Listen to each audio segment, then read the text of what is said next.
hari ini kita akan mempelajari Mazmur pasal yang ke-19 dan pasal yang ke-20. Ya, kita melihat akan waktu kita. Jadi kita di dalam pasal yang ke-19 pada prinsipnya pemazmur menyatakan ada dua buku ya yang menceritakan tentang siapakah Allah kita kepada dunia ini. Ya, yang pertama adalah melalui alam semesta. Dari ayat yang pertama sampai ayat yang ketujuh, Tuhan melalui alam semesta. Jadi alam semesta ini bagaikan sebuah buku juga ya untuk bercerita tentang Allah Sang Pencipta langit dan bumi, kebesaran Allah, kemuliaan Allah, dan yang kedua adalah Alkitab, ya, Alkitab yang kita miliki. Nah, Alkitab lebih dalam menceritakan tentang Allah dan kehendak Allah dan keselamatan yang ada di dalam Allah. Jadi kita melihat bahwa Allah menyatakan dirinya ya melalui alam semesta dan juga Allah menyatakan dirinya melalui Tuhan Yesus dan juga melalui Alkitab. Jadi kita dapat melihat kemuliaan Allah itu dipancarkan ya di dalam Mazmur ini sehingga kita dapat bersama-sama mengetahui bahwa seluruh dunia ya, setiap hari, setiap saat selalu memancarkan kemuliaan-kemuliaan Tuhan ya.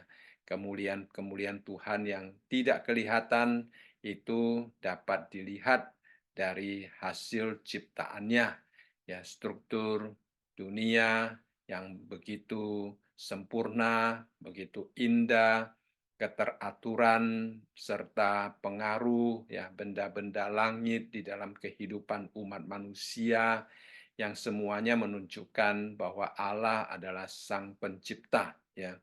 Jadi kalau orang-orang ateis mengatakan tidak ada Allah, sebenarnya itu adalah suatu kepercayaan yang sangat memprihatinkan ya karena dari alam semesta ini sudah kelihatan dengan sangat jelas bahwa Allah itu bereksis ya. Jadi kita melihat di sini bahwa manusia memang tidak dapat menyangkal tentang adanya Allah. Di dalam ayat yang pertama daripada pasal 19 dikatakan bahwa lagu ini ya ditulis oleh Daud untuk pemimpin biduan. Artinya lagu ini dipakai di dalam kebaktian, di dalam ibadah bersama-sama kepada Tuhan. Ya, jadi ini adalah satu mazmur yang sangat indah. Ya.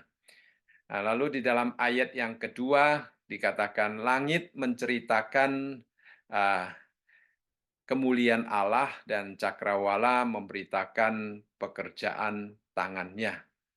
Jadi di sini dengan sangat jelas ya kita melihat bahwa langit dan bumi itu merupakan ciptaan Tuhan, merupakan pekerjaan Tuhan. Sehingga dikatakan di sini bahwa mereka menceritakan tentang pekerjaan Allah ya. Jadi mereka bukan bereksis dengan kekal ya dalam kekekalan, tidak Allah bereksis dalam kekekalan, tetapi langit dan cakrawala itu mempunyai permulaannya. Kalau kita membaca Kejadian itu sangat jelas ya Tuhan menciptakan langit dan bumi. Jadi mereka itu bergerak dengan begitu pasti, mereka bereksis dengan begitu pasti, ya mereka memberikan apa namanya kesaksian yang begitu jelas tentang siapakah pencipta mereka dan keberadaan mereka sendiri sudah menyatakan tentang kemuliaan Tuhan. Ya, jadi dari terangnya langit kita dapat menyimpulkan bahwa Sang Pencipta adalah cahaya. Seperti yang waktu kita pelajari kitab Wahyu, kita juga melihat bahwa di dalam langit dan bumi yang baru tidak diperlukan matahari, tidak diperlukan bulan dan bintang karena Tuhan sendiri yang akan menjadi cahaya, dan Tuhan kalau menjadi cahaya berbeda dengan matahari ya. Kalau matahari bercahaya masih ada bayang-bayangnya. Kalau cahaya Tuhan tidak ada bayang, dikatakan di dalam Wahyu ya. Jadi keempat penjuru semua apa namanya itu, tersinari dengan cahaya kemuliaan Tuhan ya, suatu cahaya yang bersifat transenden. Jadi Allah itu adalah Allah yang berkuasa, berdaulat, dan dari ciptaannya kita dapat mengenal akan kebesaran Dia. Lalu kemudian kita melihat langit dan cakrawala di sini merupakan suatu pengungkapan tentang struktur daripada dunia yang ada di atas kita ya. Jadi kita melihat betapa indahnya ya ciptaan Tuhan yang Tuhan sediakan untuk kita, untuk kebutuhan kita, untuk memberikan berkat kepada kita. Setelah dia berbicara tentang langit dan cakrawala, juga diceritakan tentang hari. Hari meneruskan berita itu kepada hari, dan malam menyampaikan pengetahuan itu kepada malam. Jadi kita melihat di sini setiap hari kita mendapatkan berita baru ya, walaupun tidak ada suara nanti kita melihat, tetapi setiap hari Tuhan sebenarnya sedang mengirimkan berita kepada kita ya, mengingatkan kita. Jadi kalau kita bisa bangun pagi, kita bisa bekerja, kita bisa menikmati akan apa yang Tuhan sediakan, itu adalah suatu berkat daripada Tuhan. Nah, Tuhan berbicara kepada kita melalui pagi dan siang, dan pergantian antara pagi dan malam itu juga menunjukkan bahwa Allah kita sungguh-sungguh mempunyai pengaruh yang sangat besar atas alam ciptaannya. Ya, Allah begitu mengatur sehingga langit dan bumi ini boleh berjalan sedemikian rupa sehingga manusia boleh mendapatkan berkat daripadanya. Jadi Tuhan telah membentuk terang, ya, menciptakan kegelapan, dan menempatkan satu uh, di pagi dan satu di malam, supaya manusia sungguh-sungguh boleh mendapatkan kebutuhannya. Ya, jadi itu adalah cara Tuhan untuk memelihara umat manusia. Ya, jadi itu adalah satu hikmat Tuhan, satu kebesaran Tuhan. Dan juga kita dapat melihat bahwa cahaya pengaruh daripada matahari secara khusus menyatakan kemuliaan Tuhan. Cahaya juga memberikan hidup kepada manusia, kepada semua makhluk hidup, dan kepada tumbuh-tumbuhan. Ya, kalau kita menanam sesuatu, kita butuh sinar matahari. Ya, tanpa sinar matahari, kita tidak akan melihat kehidupan. Jadi itulah cara Tuhan melindungi, cara Tuhan memelihara akan hidup umat manusia ya. Jadi bukan suatu kebetulan ya alam semesta ini dilindungi sedemikian rupa. Kemudian juga di dalam ayat yang kelima dikatakan gemah mereka terpencar ke seluruh dunia ya. Jadi kita melihat di sini, dan perkataan mereka sampai ke ujung bumi, ia memasang kemah di langit untuk matahari. Jadi kita melihat Tuhan dikatakan, kita tahu bahwa matahari itu sudah sangat agung, ya, sangat besar. Kalau dibandingkan dengan bumi kita, matahari sudah sangat agung sekali, apalagi dibandingkan dengan manusia yang ada di dalam bumi, ya kita terlalu kecil. Tetapi di dalam perbandingan antara matahari dengan uh, atau langit ya dikatakan di sini dengan Tuhan, ya langit itu bagaikan sebuah kemah di hadapan Tuhan, dan kemah itu dibuat oleh Tuhan untuk matahari. Berarti Allah kita adalah Allah yang begitu tidak terbatas, begitu mulia. dan dia menunjukkan kebesarannya melalui matahari, melalui langit yang mengatasi ya matahari, melalui mengatasi bintang dan bulan. Kalau kita melihat ke atas, langit itu begitu megah, begitu besar, begitu agung ya. Tetapi di hadapan Tuhan itu seperti hanya sebuah kemah ya. Jadi Tuhan membuat matahari berada di sana. Jadi kalau kemah, ya, kita ingat kalau kita berkemah, kita menyalakan lampu ya di dalam tenda kita ya. Nah itulah di hadapan Tuhan sepertinya begitu. Itu luar biasa ya kuasa Tuhan dan kebesaran Tuhan.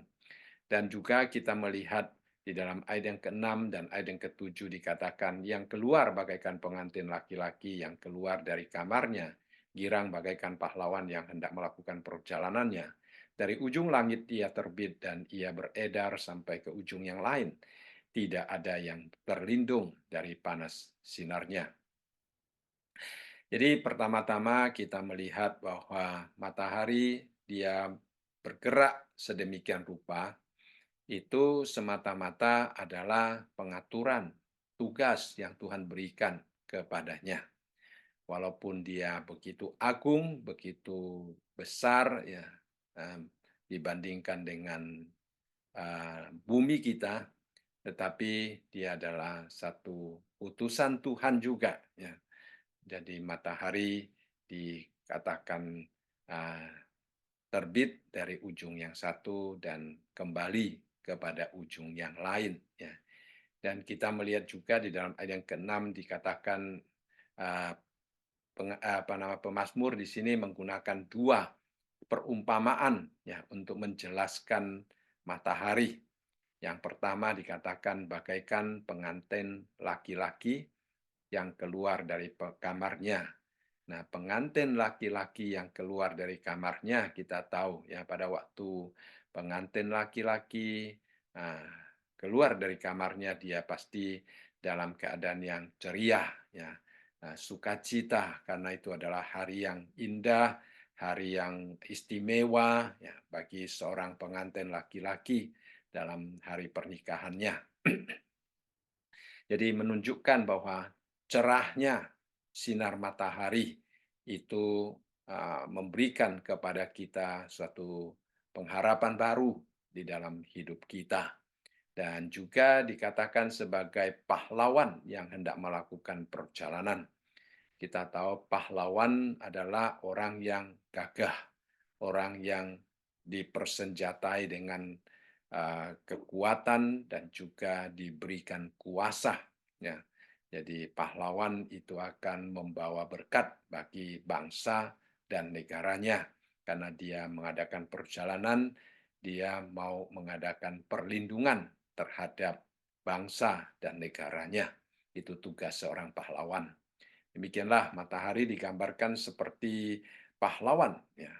Jadi sungguh luar biasa dia akan menunjukkan kegirangannya di satu sisi, di lain sisi dia menunjukkan tentang pelayanannya ya kepada ciptaan termasuk ya terhadap manusia.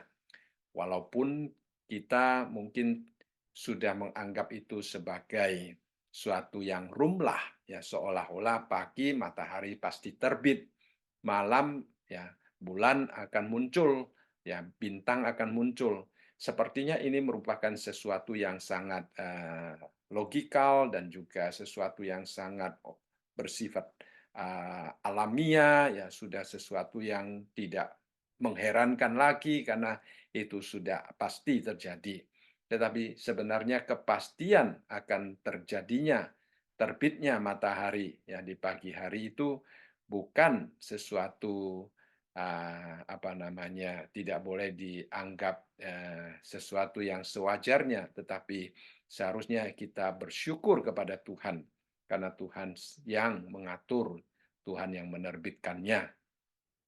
Itulah sebabnya pemazmur dia mempunyai rasa yang begitu bersyukur, begitu mengagungkan Tuhan, begitu memuliakan Tuhan karena dia dengan melalui menyaksikan akan alam semesta ini, dia begitu bersyukur atas apa yang telah Tuhan lakukan ya di dalam kehidupan umat manusia.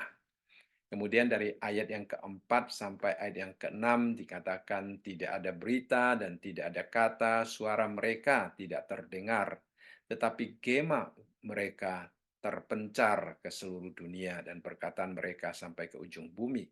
Ia memasang kemah di langit untuk matahari. Ya. Jadi kita melihat di dalam hubungan akan hal ini. Ya. Matahari terbit setiap hari walaupun tidak mengucapkan apa-apa, akan tetapi matahari sedang membawakan suatu berita kepada umat manusia dan Rasul Paulus dia di dalam kitab Roma ya juga mengingatkan kepada umat manusia bahwa kita tidak dapat menyangkal akan eksistensi Allah karena langit sedang bercerita tentang kebesaran Allah kepada umat manusia. Ya, karena hanya dengan melihat adanya alam semesta yang begitu strukturnya begitu sempurna, begitu indah, begitu agung, sebenarnya kita harus mengakui ya bahwa di balik daripada eksistensi alam semesta yang begitu lengkap dan sempurna ini adalah satu tangan yang sedang membuat dan juga menopang dan yang mengatur segala-galanya. Kalau tidak, alam semesta ini tidak mungkin seperti yang dipercayai oleh orang-orang ateis yang merupakan satu Big Bang, ya, suatu uh, bentuk pembentukan yang bersifat kebetulan, ya tidak mungkin, ya karena ini adalah ciptaan Tuhan yang agung, yang mulia. Jadi bagian pertama dari ayat yang pertama sampai ayat yang ke-7 ini, pemazmur memberitahukan kepada kita Tuhan menyatakan diri, ya Tuhan memperkenalkan dirinya. Kalau di dalam bahasa teologi kita seringkali menyebutkan bahwa dari ayat yang pertama sampai ayat yang ke-7 itu adalah wahyu umum. Ya, wahyu artinya Tuhan menyatakan diri secara umum. Ya, jadi kita melihat langit dan bumi, kita dapat mengetahui bahwa Allah itu bereksis, tetapi langit dan bumi tidak memberitahukan kepada kita siapakah Allah yang bereksis itu. Ya, manusia hanya dapat mengetahui ya Allah itu ada. Sehingga kalau kita melihat orang-orang yang percaya adanya Allah ya, karena mereka tidak membaca daripada Alkitab, akhirnya mereka menciptakan suatu agama ataupun agama animisme, ya mereka percaya ya, begitu saja. Ya. Karena memang dengan keberadaan alam semesta ini membuat hati manusia tidak bisa menolak atau menyangkal bahwa Allah itu benar-benar bereksis. Ya, Allah itu berada ya di dalam hidup manusia. Jadi dari sini ya kita melihat bahwa langit dan bumi ini merupakan satu wahyu umum yang menyatakan bahwa Allah itu ada, cuma ya Allah tidak memberitahukan kepada kita siapakah Allah itu sebenarnya. Lalu dari ayat yang ke-8 sampai ayat yang ke-15 ya pemazmur di sini menunjukkan kepada kita tentang firman Tuhan ya Alkitab. Jadi sekali lagi di dalam dunia teologi kita percaya bahwa ada wahyu umum, ada wahyu khusus ya. Wahyu umum seperti yang dicatat di dalam ayat yang pertama sampai ayat yang ke-7 daripada Mazmur 19 ini, yaitu alam semesta ciptaan Tuhan memberitahukan kepada kita adanya Allah. Lalu kemudian ayat yang ke-8 sampai ayat yang ke-15 itu berbicara tentang wahyu khusus, yaitu Alkitab. Nah, Alkitab memberitahukan kepada kita siapakah Allah yang harus kita sembah, siapakah Allah yang menyelamatkan kita. Ya, tentunya tidak ayat yang ke-8 sampai 15 tidak berbicara dengan mendetil, tapi kalau kita membaca Alkitab secara keseluruhan, kita dapat belajar tentang eksistensi Allah dan juga tentang siapakah Allah dan juga tentang hubungan Allah dengan kita dan juga tentang uh, karya keselamatan yang telah dilakukan Tuhan Yesus dan juga tentang kasih Allah yang begitu sempurna. Jadi pemazmur di sini hanya memberitahukan kepada kita bahwa firman Tuhan itu merupakan sesuatu yang mulia ya untuk menceritakan kemuliaan Allah. Kalau kita melihat di sini, kita melihat bahwa pemazmur menunjukkan kepada kita wahyu khusus ini, yaitu Alkitab, itu adalah satu uh, ajaran ataupun aturan-aturan yang Tuhan berikan kepada kita dan juga uh, kabar baik serta pengharapan-pengharapan yang Tuhan ceritakan kepada kita. Ya, jadi dibandingkan dengan kita melihat alam semesta, ya kita hanya dapat mengetahui bahwa Tuhan menyediakan segala sesuatu untuk kita. Dari kitab suci kita melihat bahwa Tuhan hanya menyediakan sesuatu untuk keadaan fisik kita, tetapi Tuhan juga menyediakan berkat-berkat yang kita butuhkan di dalam kerohanian kita. Ya, jadi itu adalah sesuatu yang uh, lebih selangkah lebih maju dibandingkan dengan wahyu umum. Ya, sekali lagi ya supaya saudara tahu wahyu umum adalah Allah menyatakan diri melalui alam semesta, wahyu khusus adalah Allah menyatakan diri melalui Tuhan Yesus dan melalui Alkitab. Nah, di sini pemazmur dia menceritakan sifat-sifat dan kegunaan Alkitab yang sangat baik ya. Ada 6 kalimat yang menunjukkan tentang firman Tuhan ya dari ayat yang ke-8 sampai ayat yang ke-10 ini ya. Jadi pemazmur di dalam Mazmur ini dia khususnya di 3 ayat ini dia secara khusus menggunakan 6 kalimat ya sangat indah sekali untuk menolong kita ya mengerti tentang Alkitab tentang firman Tuhan dan setiap kalimat itu disertai dengan kata Tuhan dan perhatikan istilah Tuhan ini adalah 5 huruf besar ya yaitu terjemahan dari nama Tuhan Yahweh ya seperti yang juga kita pertama kali mendengar nama ini pada waktu Tuhan memperkenalkan dirinya kepada Musa ya pada waktu Musa melihat itu apa namanya itu semak belukar yang kelihatannya terbakar tetapi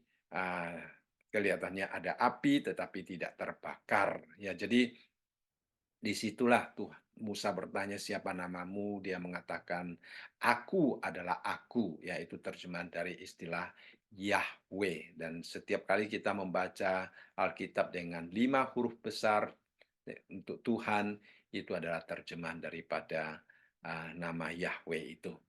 Nah, kita melihat di sini ya pemazmur menunjukkan 6 sifat daripada Alkitab juga menunjukkan 6 judul daripada Alkitab dan juga menunjukkan dampak yang begitu indah, yang begitu positif ya, yang begitu memberkati kita daripada Alkitab sehingga kita dapat melihat bahwa Alkitab adalah sesuatu yang dirancang oleh Tuhan, ya disusun oleh Tuhan dan diberikan oleh Tuhan kepada kita untuk membawa manfaat di dalam hidup kita, untuk membawa berkat di dalam kehidupan kita, ya yang sangat kita butuhkan ya, di dalam kehidupan kita. Nah, kalimat yang pertama yang kita baca di sini adalah Taurat Tuhan itu sempurna, menyegarkan jiwa. Jadi Taurat Tuhan ya itu sempurna ya. Jadi kita bersyukur bahwa Tuhan memberikan kepada kita sebuah buku yang sempurna Ya, kita tahu di dalam dunia tidak ada buku yang sempurna, tetapi Taurat Tuhan itu sempurna. Sempurna dalam arti rencananya, ya, apa yang Tuhan tuliskan itu isinya itu sempurna dan juga fungsinya itu sempurna. Tujuannya juga sempurna, ya. Direncanakan dengan sangat sempurna dan dapat menyempurnakan kita, ya, menyempurnakan setiap orang yang mau membaca dan yang mau mentaatinya. Jadi di sini kita melihat dikatakan bahwa Taurat Tuhan itu menyegarkan jiwa, ya. Jadi jiwa yang patah, jiwa yang terluka, ya, jiwa yang lesu, jiwa yang menghadapi tekanan itu hanya akan mendapatkan kesegaran di dalam Tuhan, tidak ada di tempat lain, ya. Kadang-kadang kita mendengar orang mengatakan kalau kita hatinya tertekan, kita boleh ke pantai yang indah, ya. Nah, kalau hatinya sendiri tidak ada kesegaran, ya, ke tempat yang indah bagaimanapun dia tidak akan dapat menikmatinya. Ya, tekanan itu sendiri harus dibereskan, ya. Hati yang ah, terluka, hati yang ah, lesu itu perlu mendapatkan kesegaran bukan dari dunia ini, ya. Ah, tetapi dari firman Allah, dari Taurat Tuhan. Ya, kita harus selalu kembali kepada Taurat Tuhan karena hanya Taurat Tuhanlah yang dapat memberikan kesegaran kepada kita. Kalimat yang kedua di sini dikatakan peraturan Tuhan itu teguh, ya, memberikan hikmat kepada orang-orang yang tidak berpengalaman. Nah, kadang-kadang kita melihat manusia mengandalkan pengalamannya, ya. Nah, kalau perusahaan mencari pegawai juga melihat pengalamannya, melihat pendidikannya, ya, melihat pengalaman kerjanya. Nah, itu sangat dibutuhkan oleh manusia. Tetapi dikatakan bahwa peraturan Tuhan itu sebenarnya yang dapat memberikan hikmat kepada kita, ya. Pengalaman kita kadang-kadang hanya dapat menolong kita melakukan sesuatu sesuai dengan apa yang pernah kita lakukan, tetapi tidak selamanya itu cocok, itu berhasil, ya. Kita mungkin melakukan sesuatu di masa lalu, kemudian kita ingin mengulangi, nah belum tentu berhasil. Karena apa? Situasi mungkin berbeda. Kita membutuhkan hikmat untuk menerapkan di dalam situasi yang baru. Nah, firman Tuhan di sini dikatakan justru akan memberikan kepada kita hikmat yang kita butuhkan. Jadi kalau kita membaca firman Tuhan, kita akan mendapatkan terang daripada firman Tuhan dan akan menolong kita, ya, walaupun kita tidak berpengalaman. Lalu kemudian di dalam ayat yang ke-9, kalimat yang ketiga yang dikatakan titah Tuhan itu tepat. Nah, tepat dalam pengertian bahwa firman Tuhan itu tidak ada salahnya, ya. Tidak ada salahnya. Jadi Alkitab adalah pengilhaman Allah yang tidak ada salahnya. Kita harus percaya demikian, ya. Pada hari ini banyak teolog-teolog liberal, mereka percaya bahwa Alkitab itu ada kesalahan, ya. Tetapi kalau kita selidiki dengan benar, ya, atau sesuai dengan apa yang diajarkan oleh firman Tuhan, ya, kita harus percaya bahwa Alkitab itu tidak ada salahnya. Manusia seringkali mengatakan itu salah karena manusia belum mengertinya. Nah, kemudian setelah manusia mulai mengerti, lalu manusia mengubah, ya, akan konsepnya sendiri untuk disesuaikan dengan firman Tuhan. Kita melihat seringkali manusia, ya, mengatakan ini salah, itu salah, tetapi setelah terakhir dia pelajari, dia akan mengetahui bahwa Alkitab tidak mungkin salah. Jadi kita harus percaya, kalau kita percaya Alkitab itu tepat, tidak ada salahnya, kita pelajari, Alkitab itu akan menyukakan hati, ya. ya, membuat hati kita bersukacita, membuat hati kita bergembira, ya, mengangkat semangat kita, mengangkat jiwa kita, supaya kita sungguh-sungguh ya seperti matahari dikatakan ceria, bagaikan pahlawan yang siap untuk mengadakan perjalanan. Ya, jadi demikianlah kalau kita membaca Alkitab, hati kita akan memiliki sukacita ya, yang bersumber daripada Tuhan sendiri. Kadang-kadang hati kita sangat bergantung kepada dunia luar untuk mendapatkan sukacita, dan kalau dunia luar itu tidak menyenangkan, kadang-kadang hati kita juga kehilangan sukacita ya. Tetapi di sini dengan sangat jelas dikatakan bahwa firman Tuhanlah sebenarnya yang akan memberikan sukacita. Karena firman Tuhan apabila kita terima di dalam hati kita, firman Tuhan itu akan meletakkan dasar yang benar bagi sukacita yang abadi. Ya, dia akan memulihkan pikiran kita, memulihkan perasaan kita. Firman Tuhan mempunyai fungsi atau kemampuan untuk menyembuhkan luka-luka kita, ya, menolong kita untuk melihat hidup ini dari sudut pandang Allah, bukan dari sudut pandang kita sendiri, menolong kita untuk mengerti masalah-masalah yang sedang kita hadapi, dan menolong kita juga untuk hidup berserah di hadapan Tuhan, sehingga kita tidak lagi ditekan oleh beban-beban hidup ini.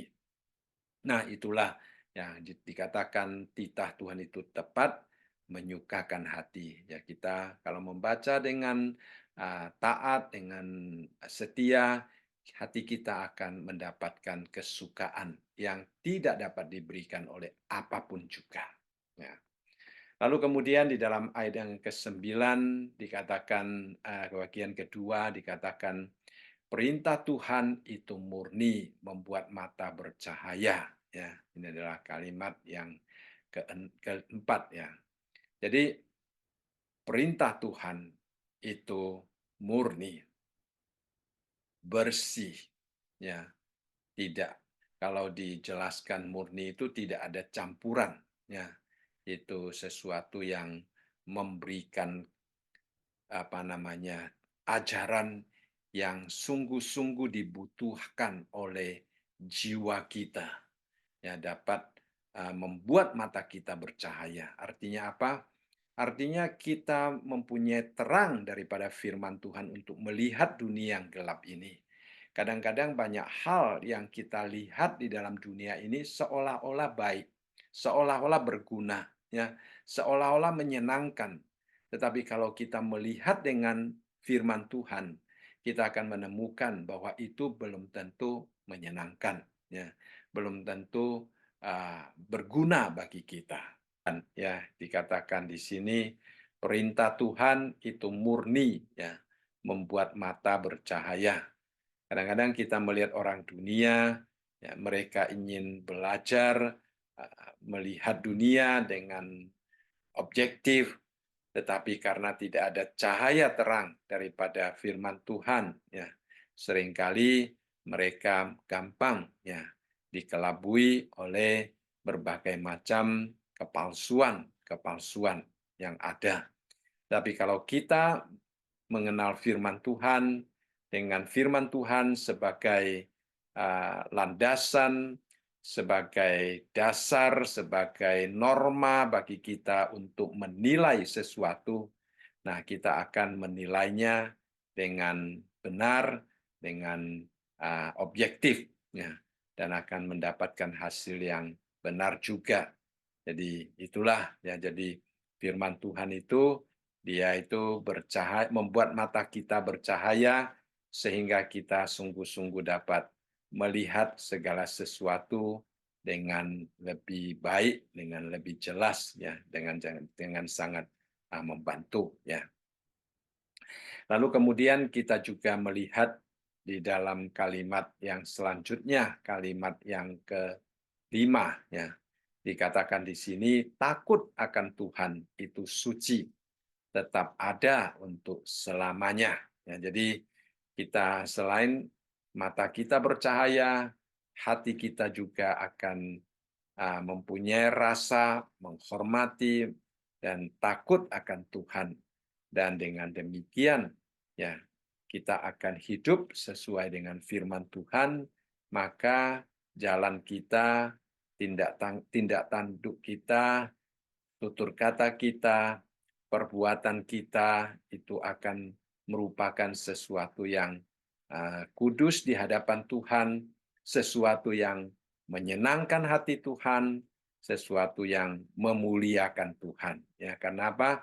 Karena adanya firman Tuhan yang kita terima, yang membuat hidup kita takut akan Tuhan. Nah, istilah takut di sini tentunya bukan takut dalam pengertian negatif. Ya, takut di sini adalah suatu rasa hormat dan mencintai. Ya, kita tidak ingin mengecewakan Tuhan, tetapi kita ingin selalu hidup menyenangkan Tuhan. Ya. Lalu kemudian yang terakhir dikatakan di sini, hukum-hukum Tuhan itu benar, adil semuanya. Ya, jadi hukum Tuhan itu tidak ada yang salah. Ya. Nah, itu di sini dihubungkan dengan keadilan. Ya, kita tahu Allah kita adalah Allah yang adil. Ya. Keadilan Allah itu didasarkan pada hikmat Allah, ya, pada kebenaran Allah, ya, pada kuasa Allah. Jadi kalau Allah dikatakan adil, maka hukum yang dia berikan juga adalah hukum-hukum yang benar. Ya, jadi pemazmur di sini menggunakan 6 kalimat untuk menjelaskan tentang firman Tuhan. Kemudian kita melihat di dalam ayat yang ke-11 dan ke-12 memberitahukan kepada kita tentang betapa besarnya nilai firman Tuhan dibandingkan dengan apa yang kita miliki di dalam dunia ini, dibandingkan dengan apa yang kita anggap sebagai sesuatu yang bernilai.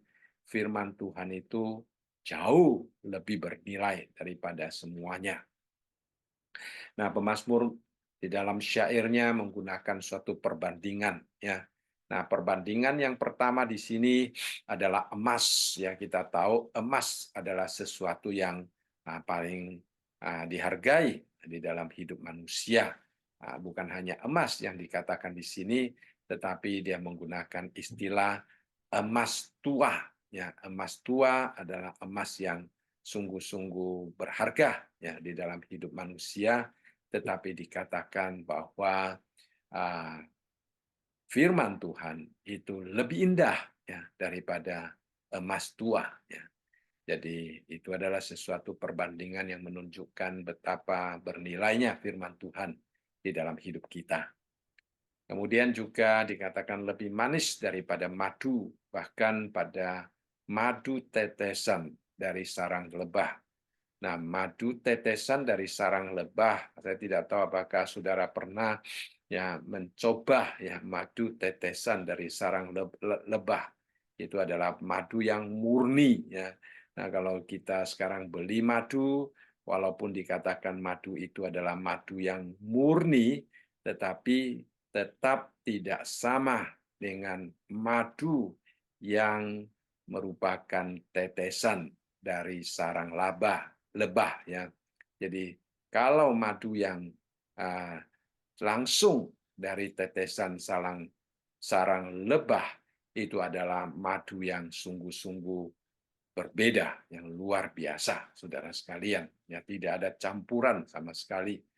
Tetapi firman Tuhan jauh dikatakan lebih manis, ya, menyegarkan, membuat kita merasa luar biasa. Setelah kita berpegang pada firman Tuhan, setelah kita percaya kepada firman Tuhan, ya, hidup kita sungguh-sungguh disegarkan seperti yang dikatakan tadi, ya, menyegarkan jiwa kita. Lalu kemudian di dalam ayat yang ke-12 dikatakan, lagi pula hambamu diperingatkan, ya, oleh semuanya itu, dan orang yang berpegang padanya mendapat upah yang besar.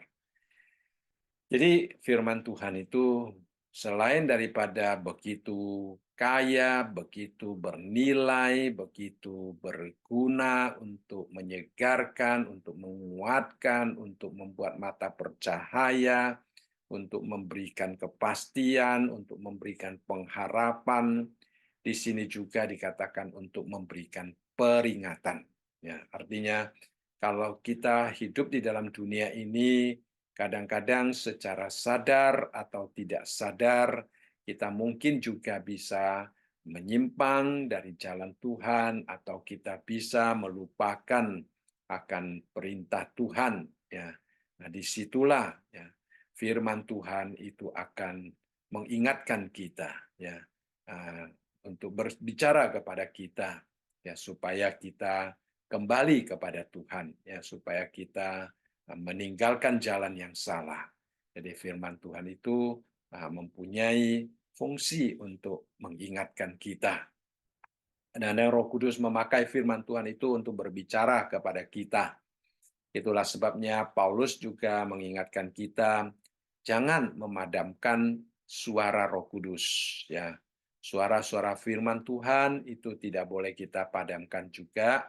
Biarlah kalau ada firman Tuhan yang mengingatkan kita, kita taati, ya, jangan kita bantah atau jangan kita remehkan, ya, karena kalau Tuhan melalui firman-Nya berbicara kepada kita, kita mencoba membenarkan diri, berargumentasi sendiri di dalam hati kita, dan melalaikan suara daripada firman Tuhan, maka kita tidak akan mendapatkan faedah daripada firman Tuhan.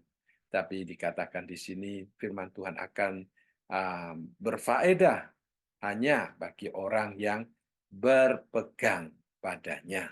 Nah, istilah berpegang padanya di sini adalah suatu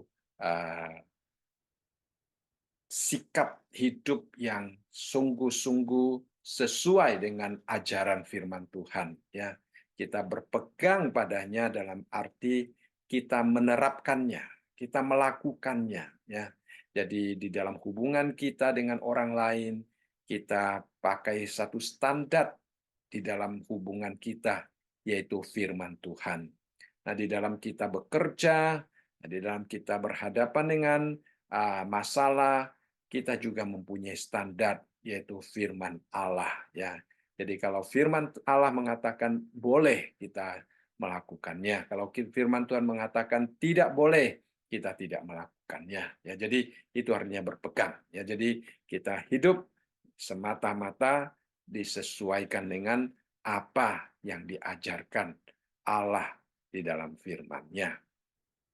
Dan dikatakan di sini orang yang berpegang pada firman Tuhan akan mendapatkan upah yang besar. Ya, ada pahala yang Tuhan sediakan bagi setiap orang yang mau hidup berpegang, hidup taat kepada apa yang diajarkan di dalam firman Tuhan. Ya, jadi kita harus selalu ingat bahwa kita mentaati firman Tuhan adalah sesuatu yang indah, sesuatu yang tidak sia-sia, ya, karena akan mendatangkan berkat bagi kita sendiri. Kita boleh menyaksikan ya kehidupan orang yang taat kepada firman Tuhan dengan kehidupan orang yang tidak taat kepada firman Tuhan, ya. Berkat yang diterima itu sungguh-sungguh berbeda. Itu berkat yang dimaksudkan di sini, pahala, upah yang dimaksudkan di sini adalah berkat yang datangnya daripada Tuhan. Ya, seperti yang tadi kita baca, dikatakan firman Tuhan itu bagaimana saudara sekalian menyegarkan jiwa. Yang kedua, firman Tuhan itu memberikan hikmat. Yang ketiga, firman Tuhan itu menyukakan hati, membuat hati kita bersukacita. Yang keempat, firman Tuhan itu membuat mata kita bercahaya. Ya, yang kelima, firman Tuhan itu akan membuat kita memiliki kepastian, ya, tetap ada selama-lamanya, ya, menjadi pasti di hadapan Tuhan. Dan kita akan menikmati keadilan yang sejati daripada Tuhan. Jadi ini adalah berkat Tuhan, ya. juga boleh disebut sebagai upah yang Tuhan berikan kepada setiap orang yang mau sungguh-sungguh hidup taat kepada firman Tuhan, ya, yang mau sungguh-sungguh hidup berpegang kepada firman Tuhan. Jadi kita yang berpegang pada firman Tuhan bukan hanya mendapatkan upah, bahkan dikatakan di sini mendapatkan upah yang besar, ya. Jadi kita sudah menjadi orang Kristen, ya ada kalanya kita kelihatannya sudah menjadi Kristen tapi hidup kita masih di dalam dunia yang penuh kekacauan. Tetapi bagaimana dalam dunia yang penuh dengan kekacauan kita memiliki kedamaian, ketentraman, sukacita, ya, mata bercahaya, ya, kita dapat membedakan mana yang benar, mana yang tidak benar, ya, kita tidak sembarangan percaya apa yang orang ngomong, tetapi kita mempunyai penilaian yang adil, yang benar, ya, karena mata kita dibuat bercahaya, ya, karena kita menilai segala sesuatu bukan dengan pengalaman kita, bukan dengan mendengarkan apa yang orang katakan, tetapi firman Tuhan, Roh Kudus yang menolong kita untuk melihat sesuai dengan apa yang ditentukan, ya, dituntut oleh Tuhan. Ya, bukan si A mengatakan ini, si B mengatakan ini, lalu kita percaya sana, percaya sini, kita gampang diombang-ambingkan. Tetapi apa yang firman Tuhan katakan, itu menjadi satu ukuran norma, ya, bagi kita untuk mengukur segala sesuatu. Nah, itu yang dimaksudkan mata kita bercahaya dan hanya akan diterima, dinikmati oleh orang yang berpegang pada firman Tuhan. Orang yang tidak berpegang, artinya orang tidak melakukan firman Tuhan, orang yang tidak percaya kepada firman Tuhan, tidak akan mendapatkan upah yang demikian. Ya. Kemudian bagian yang terakhir daripada Mazmur pasal yang ke-19 ini, ayat yang ketiga dikatakan, siapakah yang dapat mengetahui kesesatan? Bebaskanlah aku dari apa yang tidak kusadari.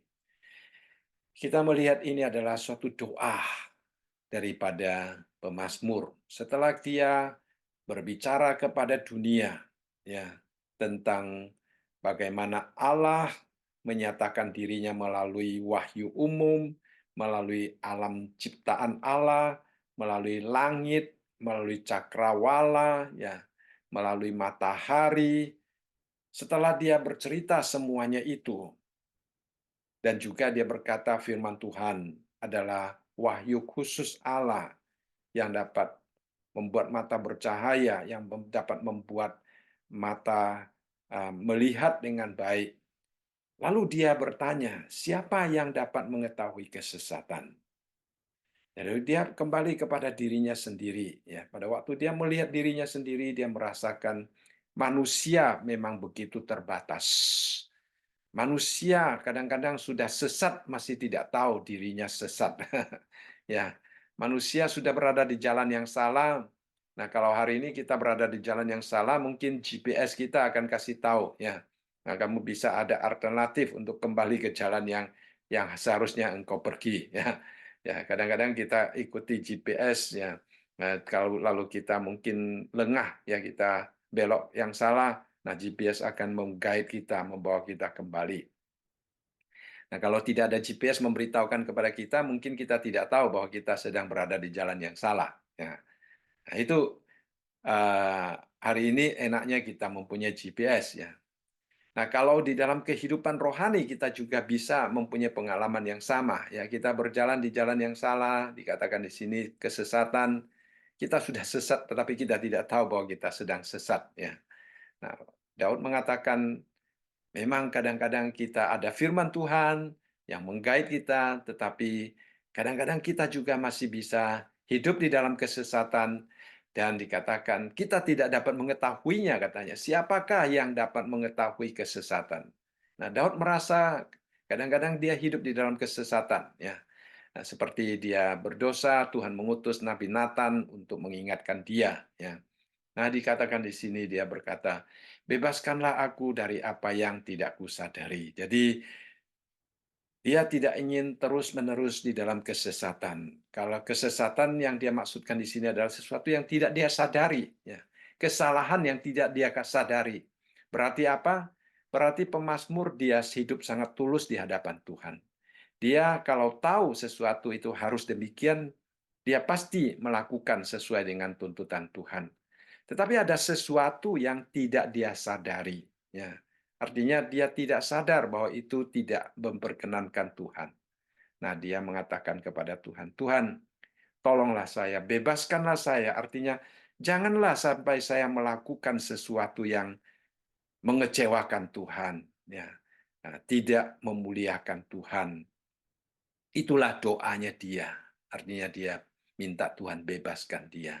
Itu adalah sesuatu doa yang perlu kita selalu doakan di dalam hidup kita supaya Tuhan membebaskan kita ya daripada jalan yang salah, jalan yang kita tidak sadari seperti GPS ya mengingatkan kita ini sudah belok yang salah ya lalu dia membawa kita ke jalan satunya putar kembali untuk kembali ke jalan yang benar ya. Nah, kita juga demikian firman Tuhan.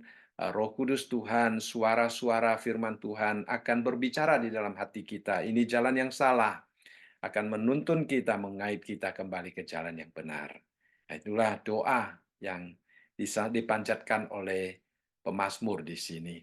Kemudian di dalam ayat yang ke-14, dia bukan hanya meminta Tuhan membebaskan dia daripada kesalahan yang dia tidak sadari, dia juga meminta Tuhan melindungi dia. Ya.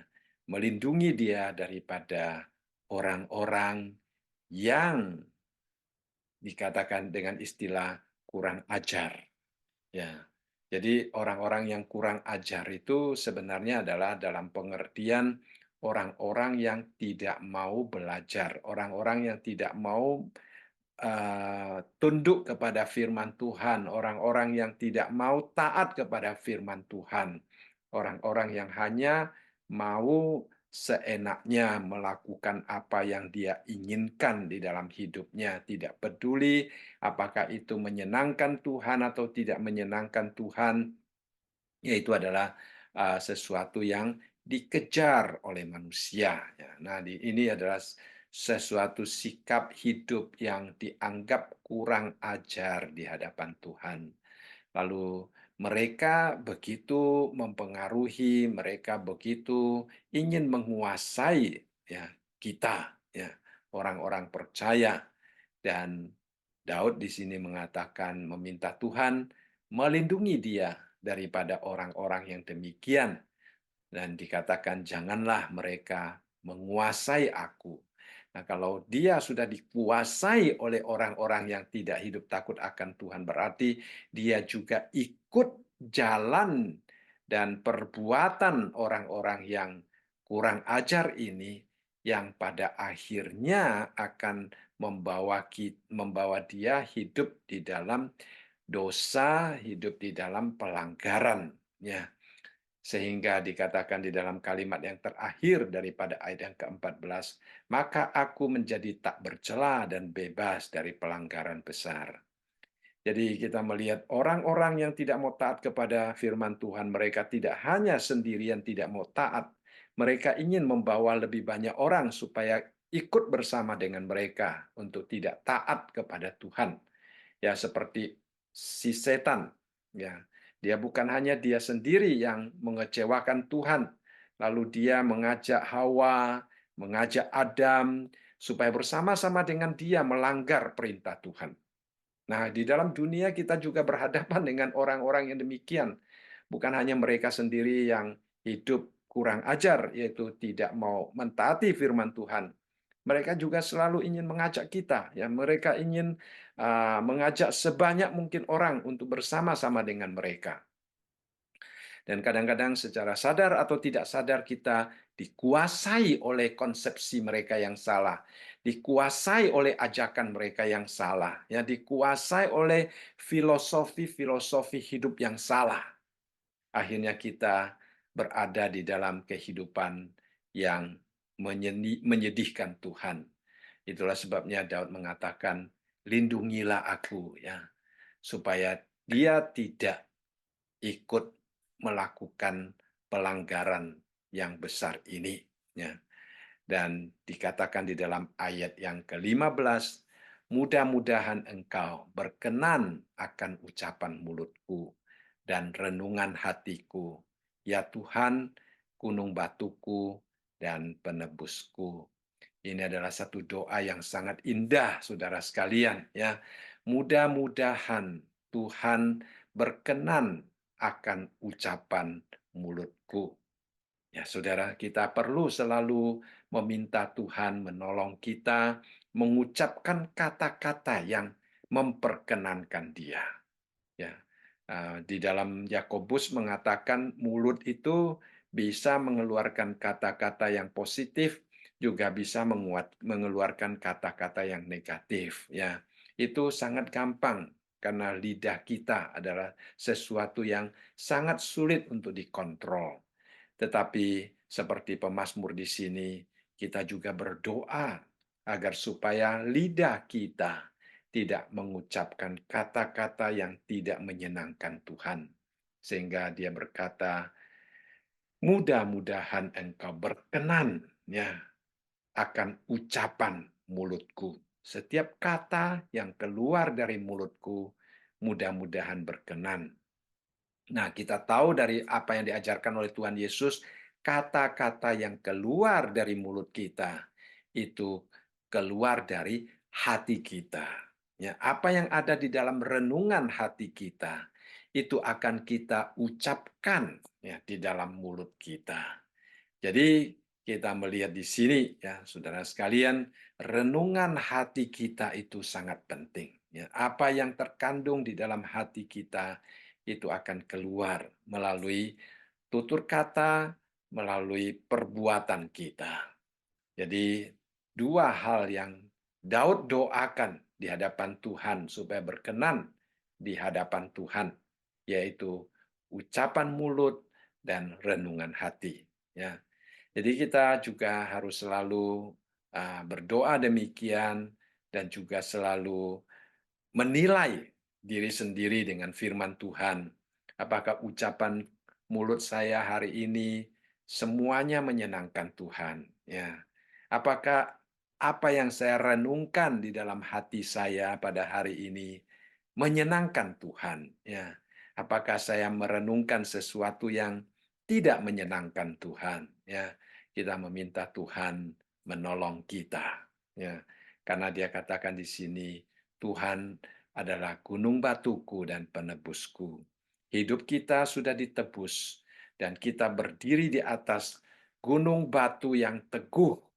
Jadi gelombang apapun yang menempa kita, dunia, ajaran dunia, ya, keperbuatan manusia, orang-orang yang dikatakan di sini kurang ajar, ya, yang mencoba untuk menyesatkan kita, itu tidak dapat mengganggu kita seandainya kita berdiri di atas gunung batu yang teguh dan kita ditebus oleh Tuhan sehingga hati kita disucikan oleh Tuhan. Maka ucapan mulut kita, renungan hati kita akan menyenangkan Tuhan.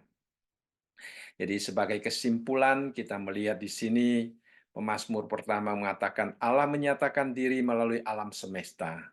Kemudian Allah menyatakan diri melalui firman-Nya.